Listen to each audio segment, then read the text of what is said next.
You see, sometimes most of us we think that God has to speak to us.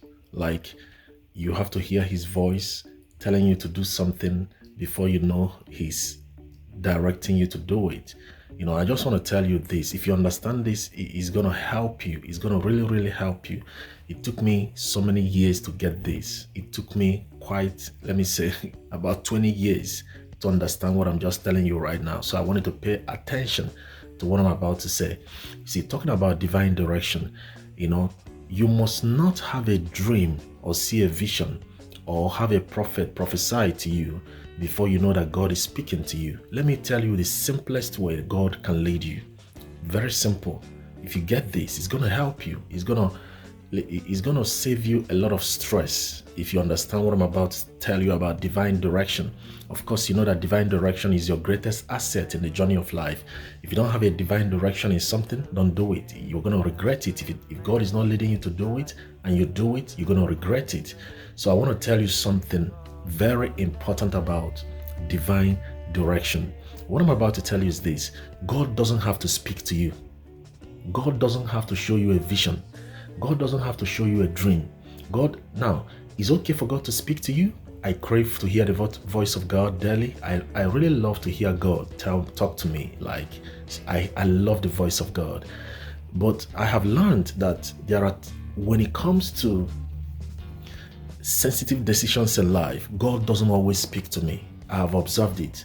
For example, choosing a course to study in the university, God didn't speak to me and he didn't tell me, oh, my son Emmanuel, this is the course to read. Most of us would think that God has to kind of send his angel to appear to you in a dream and talk to you, or sound his voice, his baritonic voice, and talk to you. Let me tell you something. This is very easy. It's very easy to be led by the Holy Spirit. And let me tell you the easiest way. Most of you, when certain doors are shutting, you think it's the devil shutting the doors. Pay attention.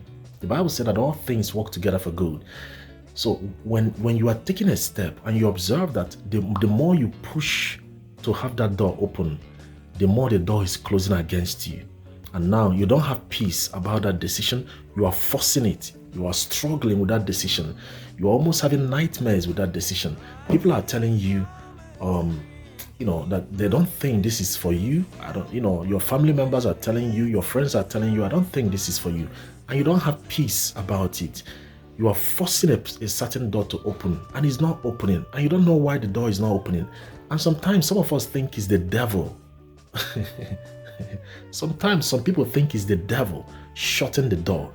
Well, if you are wise and if you are smart, you understand that when you pray about something over and over and you discover that the door is not opening, sometimes you need to go back to God and find out why the door is not opening. Let me tell you something. God can shut a door. Understand this. God can shut a door on his own. And when you are pushing it and pushing it and pushing it, it's not God. Anytime you are pushing something, you keep pushing it, and you are just pushing, it's not God. If it's God, see, God puts his favor on everything he wants you to do. If it's God, you don't have to push nothing. I'm not saying you're not going to make an effort. I'm not saying you should be irresponsible and do nothing. But what I'm trying to say is, if it's God, you're not going to push. Doors open when it's God. Pay attention. When it is God leading you to do something, the door will be opening. People will be favoring you. The favor will be there. The peace of God will be there. The joy of God will be there. You will just have this absolute peace about it. You don't have to push for it to happen. You don't have to struggle over it. The doors keep opening. The resources you need for it keep coming. You know it's God when the doors are opening. Some of you, when certain doors are shutting against you, you start binding the devil. You start praying against it. And you got to be sensitive in the spirit. You got to have the discernment of spirit to know when a door is your door.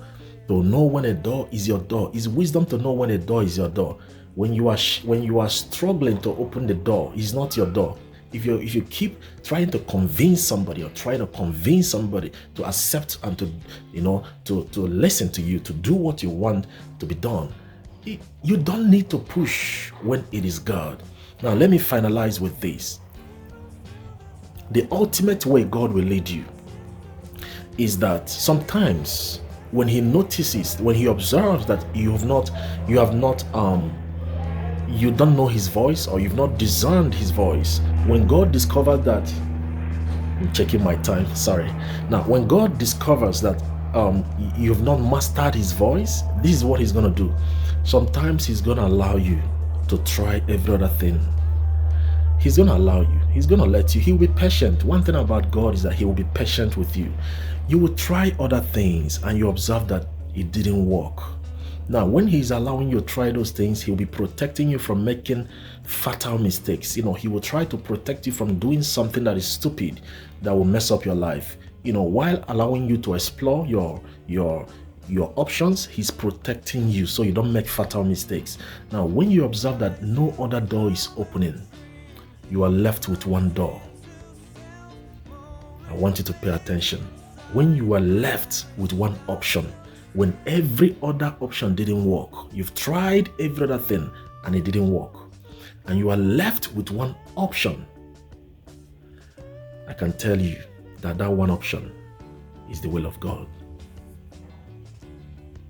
I can tell you, after 20 years of being in this journey with God, after 20 years of hearing the voice of God consistently, I can tell you that when every other thing didn't work, you've tried every other thing, it didn't work.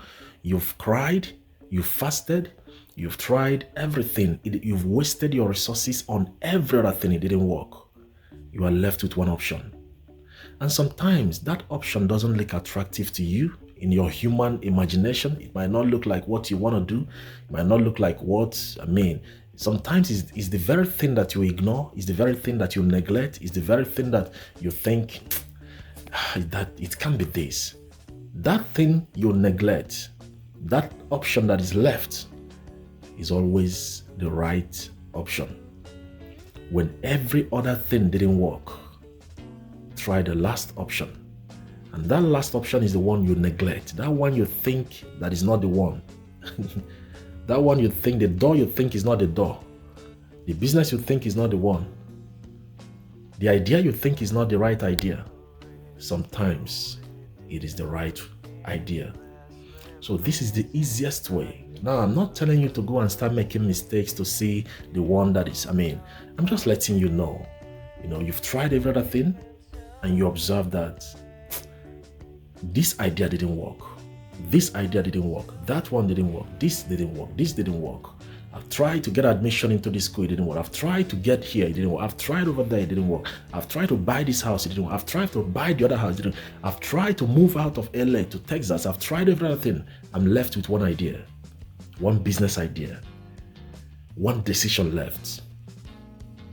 Take that decision that is left to God. It will amaze you. It will surprise you. It is the right idea. It's the right decision.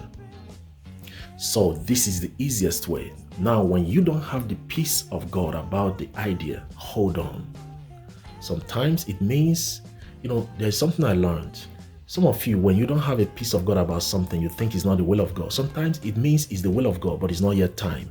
So sometimes you need to ask God, get details from God, because sometimes it's the right thing to do, but it's not yet time. So God will tell you, it's my plan, but it is not yet time. Hold on. When it's time, I will tell you to do it.